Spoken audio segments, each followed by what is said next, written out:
Namvar Pakistani साइंसदान doctor Abdul Qadeer Khan अपने एक column में चंद सबक आमोज कहावतें बयान करते हैं। अनमोल जुमले आप भी मुलाहिजा कीजिए। दुनिया की 128 अदालतों की दर्जा बंदी में बेल्जियम के काफिर जज पहले नंबर पर हैं, जबकि पाकिस्तान के 121वें नंबर पर हैं। पाकिस्तान के गरीब अवाम को अदालत से इंसाफ हासिल करने के लिए हजरत नूह की उम्र, हजरत अयूब का सब्र और कारून जितनी दौलत की जरूरत है। 1000 काबिल इंसान मर जाने से मुल्क को इतना नुकसान नहीं होता जितना कि एक अहमक नाअहल शख्स के साहिब इक्तदार यानी हुक्मरान बनने से होता है।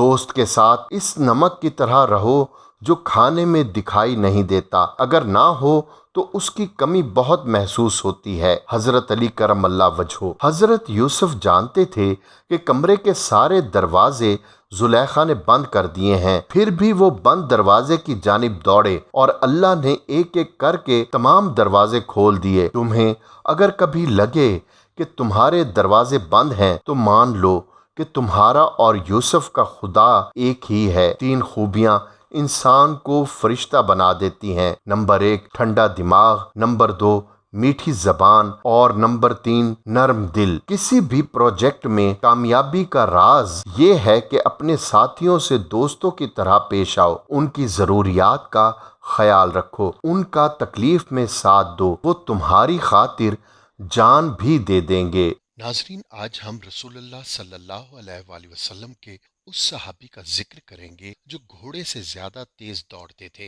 ये एक ऐसे सहाबी थे जिन्होंने अकेले ही रसूलुल्लाह सल्लल्लाहु अलैहि वसल्लम के ऊंट चोरी करने वाले कुफार के पूरे लश्कर को शिकस्त दी और उल्टा उन्हें अपना सामान छोड़कर भागने पर मजबूर कर दिया।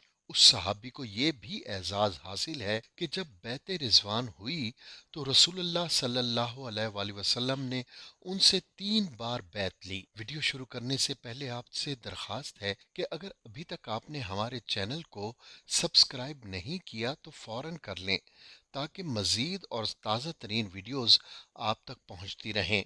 नाजरीन, अल्लाह के नबी सल्लल्लाहु अलैहि वसल्लम के उस सहाबी का नाम सलमा बिन अकू रज़ी अल्लाह ताला अन्हो है। आप इंतहाई वजी, दराज कद और तेज रफ्तार होने के साथ साथ इंतहाई बहादुर भी थे। आप मदीना से थोड़े फासले पर मिरा जोहरान के मकाम पर रहते थे। आजकल उसे वादी फातिमा कहा जाता है। आपने गज़वा खंदक के कुछ अरसे बाद इस्लाम कबूल किया और बेसरो सामानी के आलम में मदीना मुनव्वरा पहुंचे और यहाँ अंसारी सहाबी अबू तलहा रज़ी अल्लाह ताला अन्हो के पास काम करने लगे। आप उनके घोड़े की देखभाल करते, पानी पिलाते और चारे का एहतमाम करते। उसके बदले में हजरत तलहा आपको खाना पीना और जरूरियात जिंदगी फराहम करते थे। सुलह हुदैबिया 6 हिजरी में हुई। अल्लाह के रसूल सल्लल्लाहु अलैहि वसल्लम 1400 सहाबा कराम के साथ मक्का मुकरमा की तरफ रवाना हुए। आप मदीना तैयबा से निकले तो जुल हुलैफा के मकाम पर उम्रे का अहराम बांधा।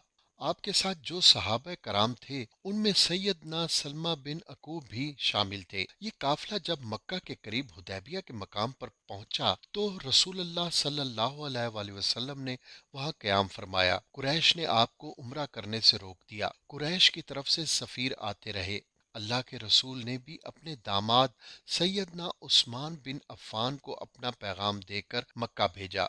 उनके रिश्तेदार मक्का मुकरमा में काफी तादाद में मौजूद थे। उनको वापसी में कदरे ताखीर हुई तो अफवाह फैल गई कि उन्हें शहीद कर दिया गया।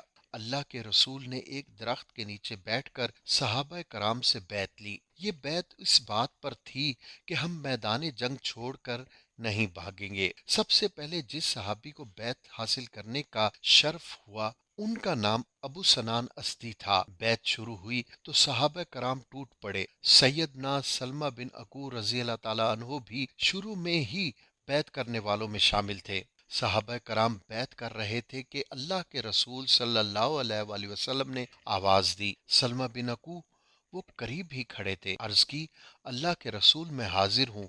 आपने इरशाद फरमाया کیا تم بیعت نہیں کرو گے؟ سیدنا سلمہ بن اکو رضی اللہ تعالیٰ عنہ نے عرض کی کہ اے اللہ کے رسول، میں تو آپ کی بیعت کرنے کی سعادت حاصل کر چکا ہوں۔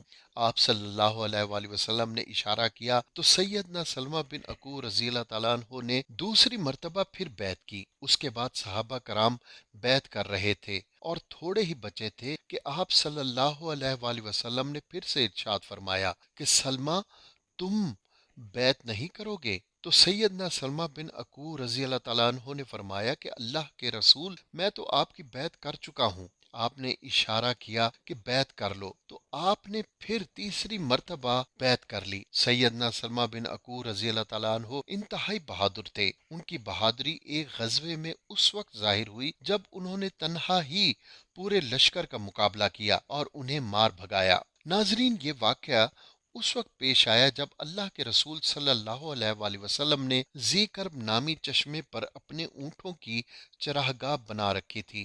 وہاں پر آپ کا چرواہا اپنی بیوی کے ساتھ رہتا تھا۔ وہاں پر کچھ لوگوں نے اونٹوں پر ڈاکہ ڈالا، چرواہے کو شہید کر دیا گیا، جبکہ اس کی بیوی کو گرفتار کر کے وہ اپنے ساتھ لے گئے۔ اس ساری صورتحال کا جب سیدنا سلمہ بن اکو رضی اللہ تعالیٰ عنہ کو علم ہوا تو انہوں نے ابن طلحہ کے گھوڑے کے ساتھ مدینے کی جانب قاصد کو روانہ کیا اور فرمایا کہ اللہ کے رسول کو ساری صورتحال سے آگاہ کر دینا۔ اس کے بعد وہ ایک پہاڑ پر چڑھ کر اونچی آواز میں کہنے لگے، یا صباحا، یا صباحا۔ آپ نے 3 مرتبہ یہ آواز لگائی اور دشمن کے پیچھے چل پڑے۔ سیدنا سلمہ بن اکو رضی اللہ تعالیٰ عنہ بہترین تیر انداز بھی تھے۔ انہوں نے ترکش سنبھالا اور جب دشمن کے قریب آ گئے تو تیر برسانا شروع کر دیے۔ تیر اپنے نشانے پر لگ رہے تھے۔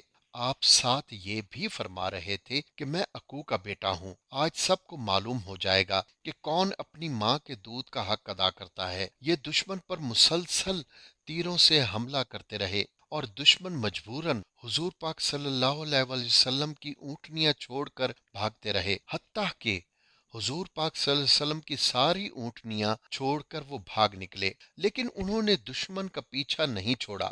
دشمنوں نے تھک کر ہار مان لی تو آپ نے ان سے مخاطب ہو کر فرمایا کہ مجھے پہچان لو، میں سلمہ بن اکو ہوں۔ میں اتنی تیز دوڑتا ہوں کہ اگر کوئی میرے پیچھے دوڑے گا تو مجھے ہرگز پکڑ نہیں سکے گا۔